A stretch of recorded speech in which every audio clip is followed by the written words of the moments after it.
Committee will come to order for July 15, 2020. And we have no public comment requested. Okay.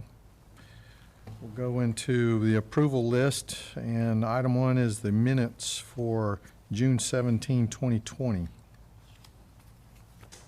Mr. Chairman, I move to accept the minutes as written for June 7th, 2020. Okay, we have a motion. Seconded. And second. Any questions, comments? Hearing none, show of right hand of approval. Thank you. Passes. Item 2, surplus equipment. Ms. Roberts. Thank you, Mr. Chairman. We have presented to you 10 items there consisting of trucks and trailers that the JWSC staff has deemed no longer necessary for our mission. So we are recognizing those items as ones to be surplused, and we requesting authorization of their disposal. The chair will entertain a motion. I move that the Finance Committee recommend that the full commission approve the above listed items as surplus to be disposed of in a manner most beneficial to JWSC. I'll second. Motion and second. Questions, discussion? I have a question. Yes, sir. Do these automatically go on .gov or? Gov deals, yes, sir. Yes, they do. So that's the avenue that we take for all our surplus. How is that working for us? It's working really well. At the last meeting, I think you approved some camera equipment from the Hughes van. We've actually already sold 2 pieces of that, and I think one of them's already been picked up. So pretty much for like government surplus, it's kind of the clearinghouse. There's one other site that we could use, but Gov Deals is the best one so far that we've had a lot of with. So. Okay, thank you. Other comments or questions? Okay, hearing none. All those in favor? Show of hands. Unanimous. Thank you. Item 3, the JWSC pension addendum. Ms. Roberts. Thank you again, Mr. Chairman. We have been notified by the Georgia Municipal Employees Benefit System that we must make application to the IRS for a favorable determination letter. This is a periodic application that we must make, and the reason obtaining that letter is important is because it allows the JWSC to deduct contributions that are made to our defined benefit plan, but it also allows the participants to defer income taxes on their contributions and to allow their contributions to grow tax deferred until they're distributed from the plan. So in order to request that determination from the IRS, there are certain forms that need to be filled out and submitted, and we are requesting that the commission chairman be authorized to execute those necessary forms so that we may submit those for this filing. Okay, thank you. Yes, sir. Chair will entertain a motion. I move that the Finance Committee recommend to the full commission that the Brunswick-Glynn County Joint Water Sewer Commission chairman be authorized to sign the forms required to facilitate the Internal Revenue Service review necessary to issue a favorable determination letter from the IRS related to the JWSC Defined Benefit Retirement Plan. Second. Motion and a second. Discussion? Not on my part. Okay, hearing no questions or discussion, I'll call for the vote. All those in favor? Raise your hand, Tripp. I can't hire if you're voting for it. I can't quite see. There you go. Thank you very much, Commissioner. Okay, it passes 3-0. All right, we'll move quickly to discussion for Harrington warehouse update. Ms. Roberts. Thank you, Mr. Chairman. I'm pleased to have the opportunity to recognize Ms. Crosby and her team for the hard work that they've done in implementing this warehouse inventory system. Just a couple of the updates as far as timeline that she has provided to me to be able to share with you. The physical count of all of their rolling stock, which is their trucks, and their warehouse was completed by June the 26th. They have uploaded that data into our CityWorks tracking system as of July the 1st. They have completed physical construction of office space for the inventory team to reside. That was completed on July the 2nd. They now have staff rotating between the Harrington warehouse and the Academy Creek warehouse. and they have already placed their initial replenishment order that occurred on July the 10th. So in a short period of time, they've had a lot of activity, but it's been a lot of activity leading up to them being able to do that. They've faced a lot of physical work, some technological challenges, but they've had great team coordination and communication, and I certainly want to recognize them for that and their accomplishment. After they have loaded all of this information into our CityWorks system and into our financial system, the enterprise system, we have recognized an inventory variance of approximately 9.7%, which amounts to $46,672.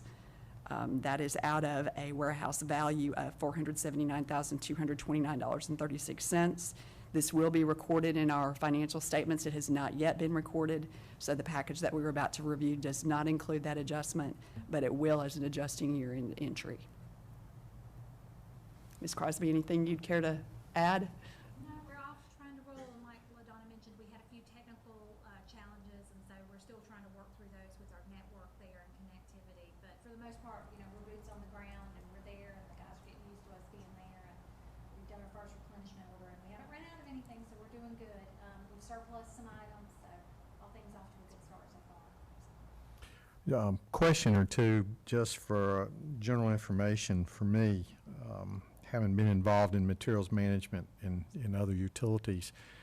You mentioned that we've inventoried the materials that are rolling stock on the vehicles. Yes, sir, that's correct. So officially, those items are still accounted for as in-stock items?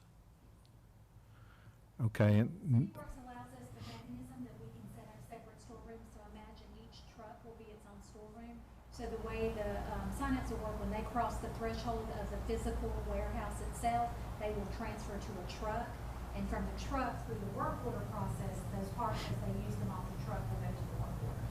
So that allows them to keep a little bit of rolling stock, if you will, so that they don't have to come back. And then if there's emergency response, you know, they have a few of the basic things they need on the truck. Okay, so on a crew-by-crew basis, then, would we maintain a similar stocking level? For the water distribution crew, this is where we've done rolling stock, and they do have very similar things. There's one of those trucks that does more with the hydrants than some of the others, so they have Sure. a little bit different setup.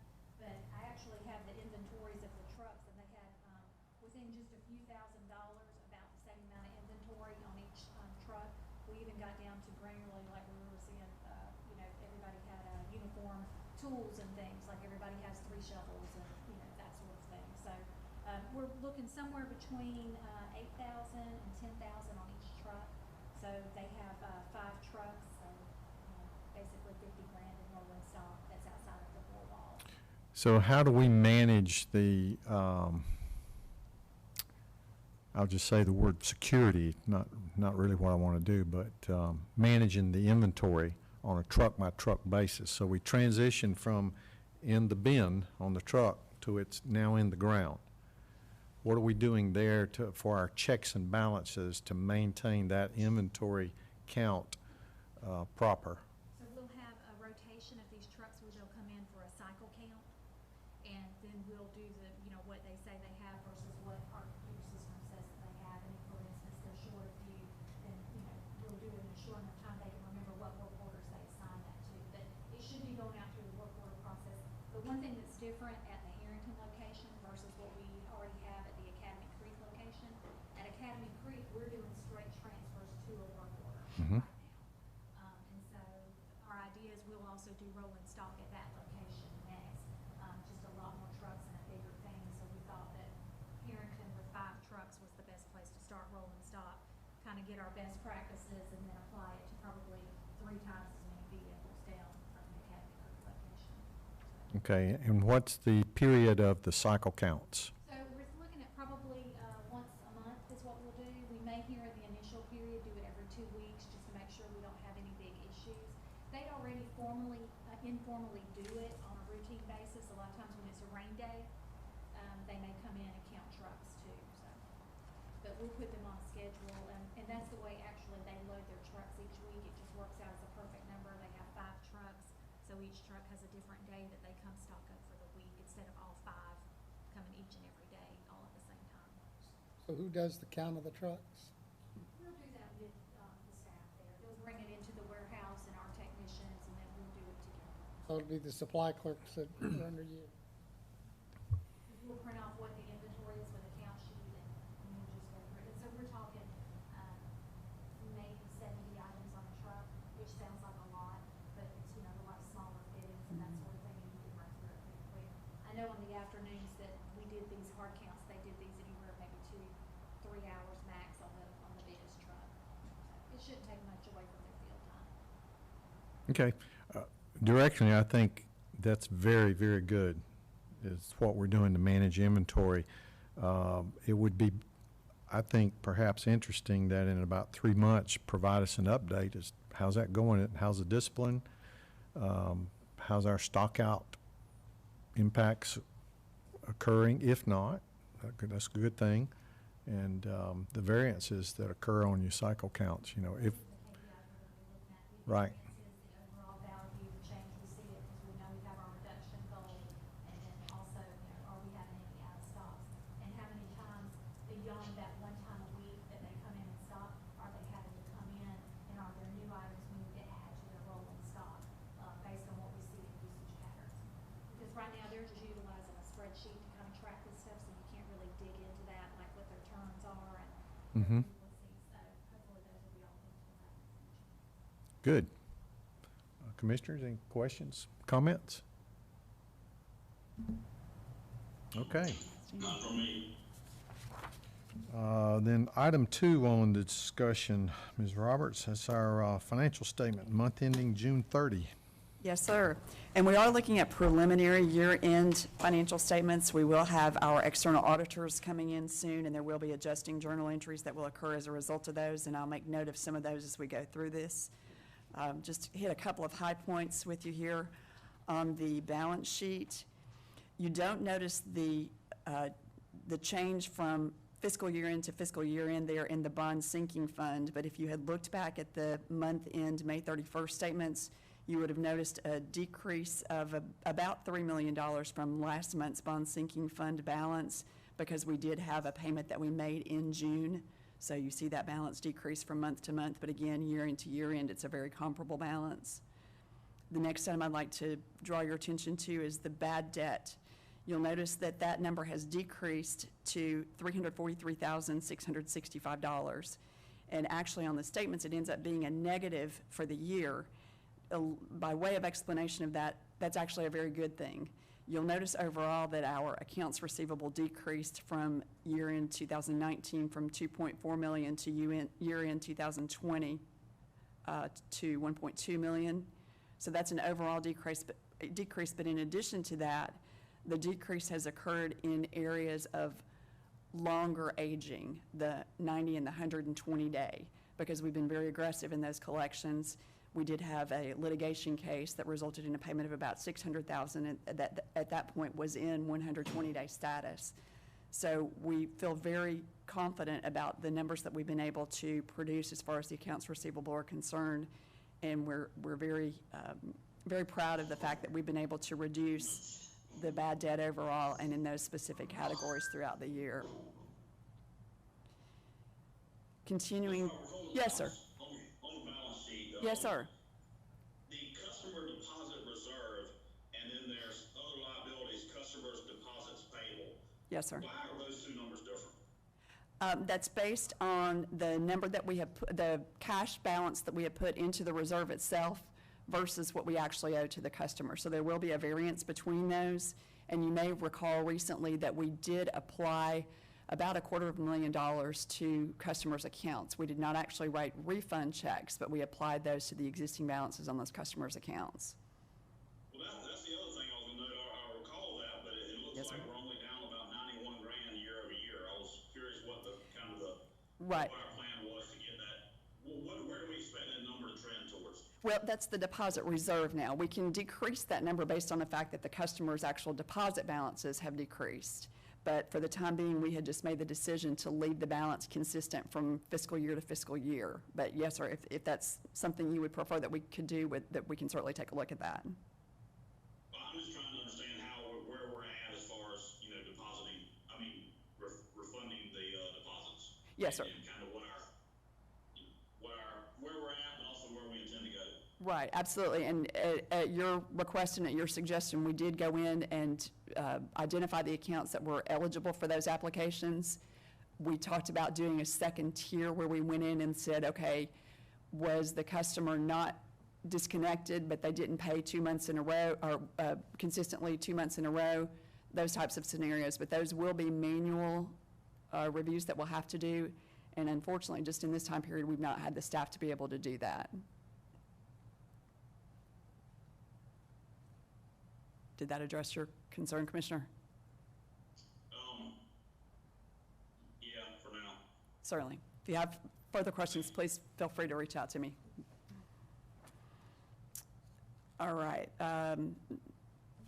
Continuing down under capital assets, construction in progress, you'll notice that number has changed. The project report will show you what the month-to-month change is, but you notice that we have increased year over year. Continuing down to net pension liability, you'll notice that that number is the same as last year. That's because the auditors actually calculate that value for us based on information that we provide to them with the actuarial report that's provided to us by GMEBS, and that has not yet occurred. But then bottom line, you'll notice from year to year, we have increased our net position by roughly $11.7 million. So certainly in good financial health as an organization. Any questions there before I continue? Continue. Thank you, sir.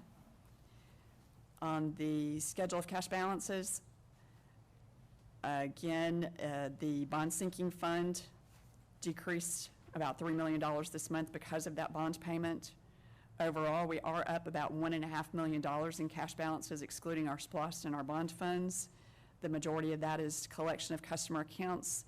And as we had discussed previously during the pandemic, we had made the decision to not invest those, what we would consider to be at this point excess funds, but they are still in overnight cash. So we are making some interest on those particular funds. Any questions on cash balances? Continue. Thank you, sir. Combined revenue statement.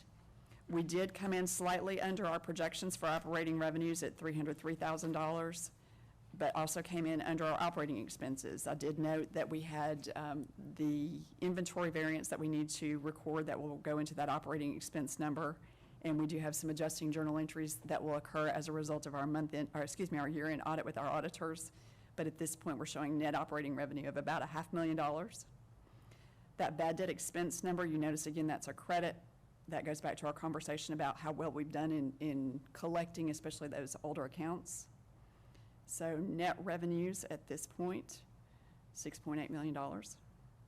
Any questions there?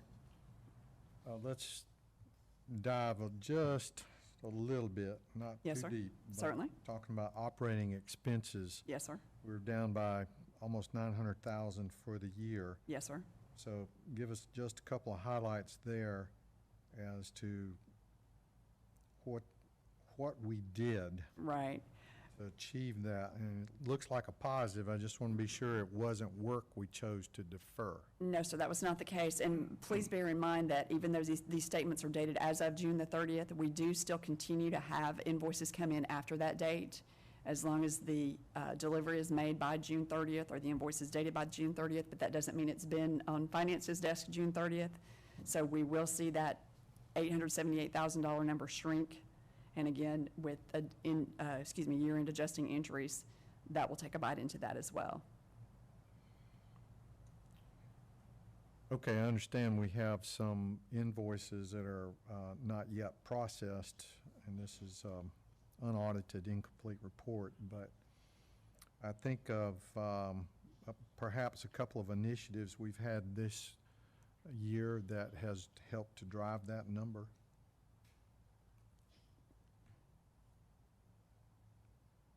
We've had the sludge hauling change. Thank you, Ms. Burrow, yes. Got down about $300,000 on sludge hauling for the year.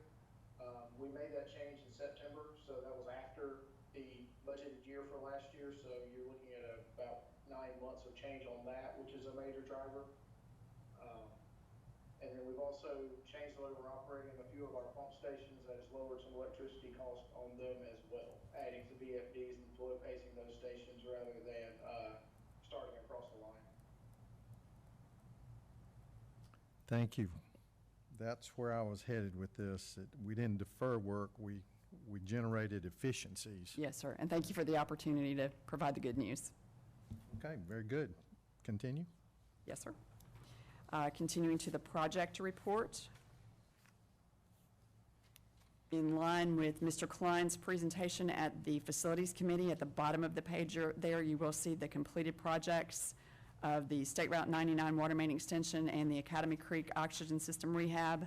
Again, those will drop off of his report next month as well as ours because those are completed projects, but we want to continue to show you that work.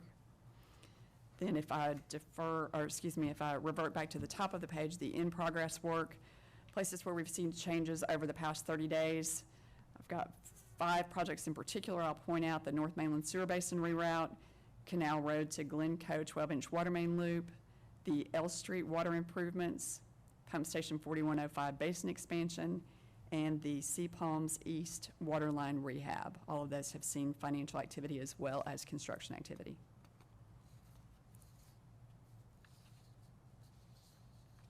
Any questions there?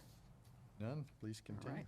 The following pages are the detail of the revenue and expense, and since we've hit the highlights, I won't delve deeper into the details unless there are specific questions that I can answer for the commission. Commissioners, comments, questions? Okay, I'll offer one. Please. First of all, kudos to the team. We've had kind of a bumpy year with our revenue because of the virus impact to the business in general. Yes, sir. That creates a lot of storm waves and headwinds. And the team, in my view, is to be congratulated for landing where we have for the year. And I think it's outstanding. So, Andrew, to you, and LaDonna, thank you for your leadership and helping us not only to land on the numbers financially, but we got gas in the tank still. So thank you both. I appreciate your leadership and efforts in everything from the sludge hauling project, which was a significant contribution to this operating expense reduction. Pam, just starting on the materials management, I think that's really going to pay dividends as we go through building that operational discipline at the crew level, not just the warehouse level. So what you're doing is paying financial dividends that will benefit every customer in our community. And it also, as we become more and more disciplined financially, is as we execute these major capital projects that are funded from SPLOST, that's also, in my view, puts a lot of credit your way and confidence from the taxpayers that are supporting the SPLOST funding. So thank you all for that. I appreciate it. Mr. Chairman. That ends our official agenda, Commissioners. Anything else to bring before the committee?